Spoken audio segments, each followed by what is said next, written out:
জীবনে অল্প সংখ্যক মানুষ কেন সাকসেসফুল হয়, আর কেনই বা বেশিরভাগ মানুষ তাদের ক্যারিয়ারে আনসাকসেসফুল থেকে যায়? এর কারণ হলো ডেইলি লাইফ রুটিন।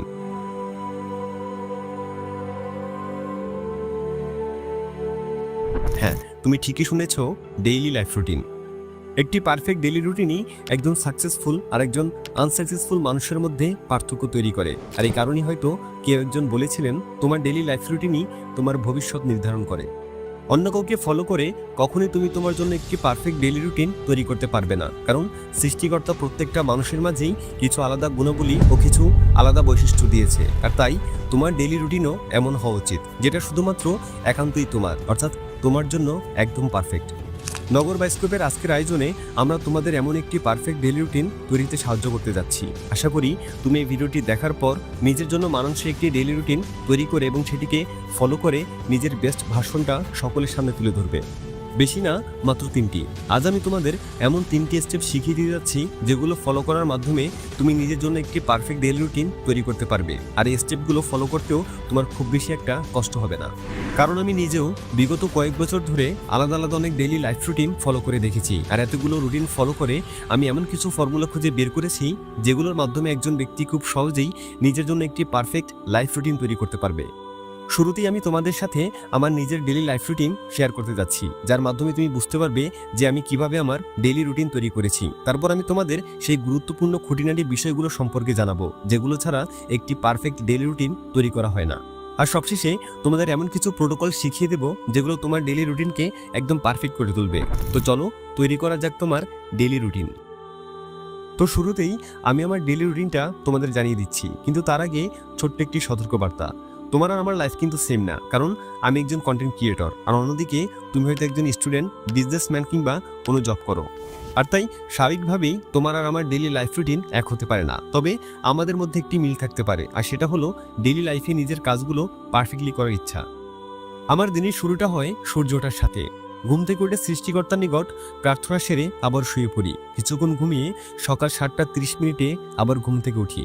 তারপর ব্রাশ করে 1 গ্লাস গরম লেবু পানি পান করা হয় আমার, যার ফলে সারা রাত ধরে শরীরে যে পানি শূন্যতা ছিল সেগুলো নিমিশেই কেটে যায়। তারপর বাসা থেকে বের হয়ে নিজের এলাকায় কিছুক্ষণ হাঁটাচলা করি, কিংবা আশেপাশে যদি কেউ ফুটবল কিংবা ক্রিকেট খেলে তাহলে আমিও তাদের সাথে কিছুক্ষণ খেলাধুলা করি। এতে করে আমার এক্সারসাইজের কাজটা হয়ে যায়। তারপর বাসায় ফিরে গোসলটা সেরে নিই। গোসল শেষে 5 মিনিট রিল্যাক্সে বসে ভেবে নেই যে আজকে আমার কী কাজ করা অত্যন্ত জরুরি, কী কাজ পরে করলেও চলবে, আর কালকে আমার কী কাজ বাকি আছে। নিজের মাইন্ডে এগুলো সেট করার পর আমি নাস্তা করতে চলে যাই। নাস্তা করা শেষে আমি আমার কাজ করা শুরু করি, আর সেটা হলো তোমাদের জন্য তৈরি করা এই কন্টেন্টগুলো। তোমাদের জন্য কি ভিডিও বানানো উচিত, কোনগুলো তোমাদের কাজে দিবে, কোনগুলো তোমাদের ডেইলি লাইফ উপকারে আসবে, ডেইলি লাইফে তোমরা কোন কোন ধরনের সমস্যার সম্মুখীন হচ্ছ এবং সেগুলো থেকে কিভাবে মুক্তি পেতে পারো, এগুলো নিয়ে আমাকে সারাদিন পড়ে থাকতে হয়। সকাল 10টা থেকে দুপুর 2টো পর্যন্ত একটানা আমি আমার কাজে ব্যস্ত থাকি। এই সময়টা একান্তই আমার। এটুকু সময়ের মধ্যে আমার রুমেও কেউ প্রবেশ করে না, কোনো প্রকার ডিস্ট্রাকশন হয় না। তারপর আমি গোসল করে নামাজ পড়ে দুপুরের খাবারটা খেয়ে নিই। খাবার দাবার শেষে আমি শুয়ে শুয়ে তোমাদের কমেন্টগুলো পড়তে থাকি, আর গুরুত্বপূর্ণ ইমেল আর মেসেজের রিপ্লাই ওই সময় দেই। তারপর বিকেল 5টার দিকে নামাজ শেষে বাইরে বের হই এবং কিছুক্ষণ হাঁটাচলা করি, আর মাগরিবের পরে বাসায় ব্যাক করি। তারপর সন্ধ্যায় নাস্তা করে আবার আমার কাজে ফিরে আসি। শুরু হয় আবার তোমাদের জন্য ভিডিও ক্রিয়েশনের কাজ। সন্ধ্যা 7:30টা থেকে রাত 10টা পর্যন্ত চলে আমার এই কাজ।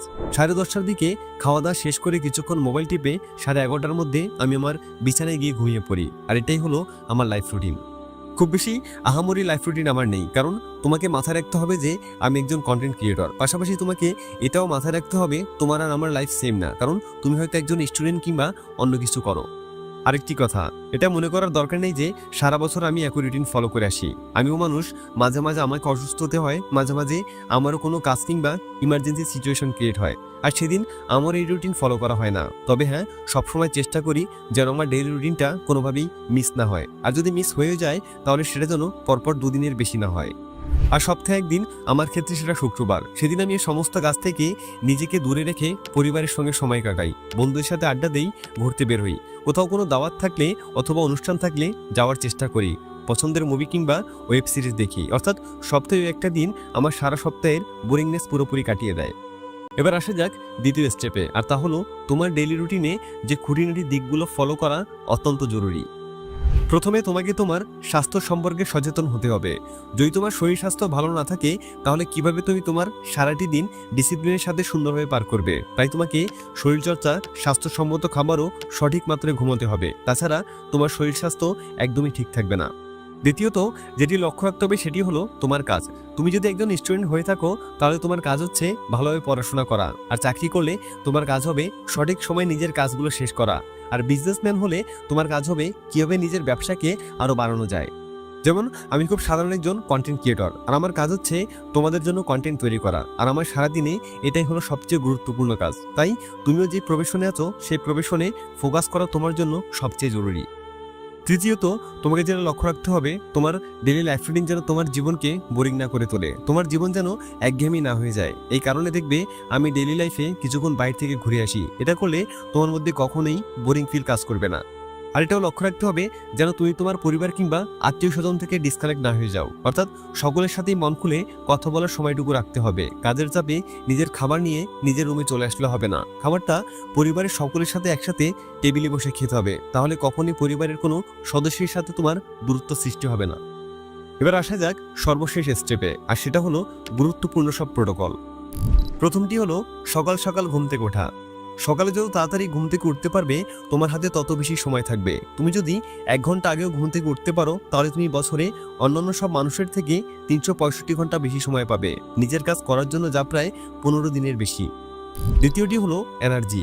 তোমাকে অবশ্যই প্রতিদিন সকাল সকাল ঘুম থেকে উঠে গোসল করার অভ্যাস তৈরি করতে হবে। এতে করে তোমার মধ্যে অলসতা কাজ করবে না, যথেষ্ট অ্যাক্টিভ হয়ে উঠবে তোমার শরীর, ফলে সারাদিন তোমার শরীরে এনার্জির অভাব হবে না। তৃতীয়টি হলো খাবার দাবার। খাবার খাওয়ার ব্যাপারে তোমাকে অবশ্যই যথেষ্ট সচেতন হতে হবে। বেশি ফ্যাটওয়ালা খাবার খাওয়া যাবে না, সময় মতো অবশ্যই খাবার খেতে হবে। চতুর্থ হলো এক্সারসাইজ। তোমাকে অবশ্যই এমন কিছু করতে হবে যা তোমার শরীরকে ফিট থাকতে সাহায্য করে। আমার ক্ষেত্রে সেটি যেমন বাইরে হাঁটা চলা, ফুটবল কিংবা ক্রিকেট খেলা।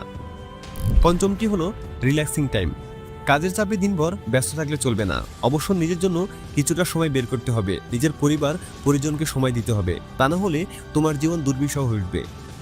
আশা করি এতক্ষণে নিশ্চয়ই বুঝে গেছো যে তোমার ডেইলি লাইফ রুটিন কেমন হওয়া উচিত। তাহলে আর দেরি কিসের, এখনই খাতা কলম নিয়ে বসে নিজের জন্য একটি পারফেক্ট ডেইলি লাইফ রুটিন তৈরি করে ফেলো, আর সেটাকে এমন জায়গায় টাঙিয়ে দাও যেন সেটি সবসময় তোমার চোখের সামনেই থাকে। এতে করে যখন তুমি নতুন নতুন রুটিনকে ফলো করবে তখন আর কোনো সেশনই মিস হবে না। আর রুটিনটা তৈরি করা শেষ হলে ভিডিওর কমেন্ট এসে ডান লিখে আমাকে জানিয়ে যাও, যেন আমি জানতে পারি যে এই ভিডিওটি তোমাদের কতজনের উপকার এসেছে। দেখা হচ্ছে পরবর্তী ভিডিওতে, ততক্ষণ পর্যন্ত সাবস্ক্রাইব করে নগর বাইস্কোপের সাথেই থাকো। Thanks for watching.